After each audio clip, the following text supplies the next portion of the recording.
I'm a big fan of 80s rock music. One of my favorite groups is The Clash, and one of their most popular songs they ask, should I stay or should I go? I think that song was popular because it's something we can all relate to, being torn in two opposite directions at once, and not knowing what to do. Leave it to communication theory to come up with an answer. I'm Mike Castillo, and today I'm going to talk about Leon Festinger's cognitive dissonance theory.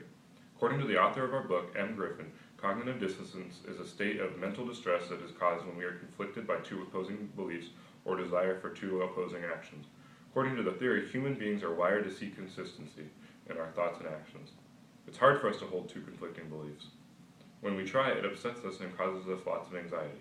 To relieve this anxiety, we tend to avoid information that might lead to discomfort. That's called selective exposure. And if I act in a way that is contrary to my self-concept, I can avoid cognitive dissonance in a couple of ways. The first way is through self-affirmation, where I tell myself that I'm really a good person, even though I just did something against my values. Or I can seek reassurance from someone else to help me get over my post-decision dissonance. An example of how this played out in my life was my decision to come to Maricosta. I live in Rancho Brownie, so it's a long way from my house. I liked the good quality of education that Maricosta offered, but I was concerned about how far it was and that I would be spending too much money on gas. I was very conflicted. I wanted two opposing things at the same time: to go to Maricosta and not spend too much money on gas getting there. Ultimately, I decided to go to Maricosta.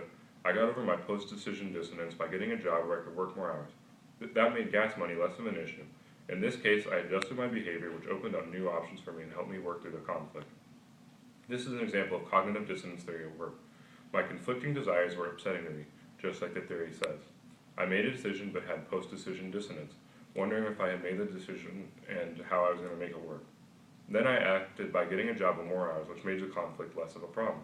This matches up with the theory because my conflict gave me the motivation to act in a way that would relieve my anxiety, and thus the problem was solved. So if I had to answer the Clash when their song asked, should I stay or should I go? I would tell them they should definitely go. The cognitive dissonance they will experience will motivate them to make it all work out somehow.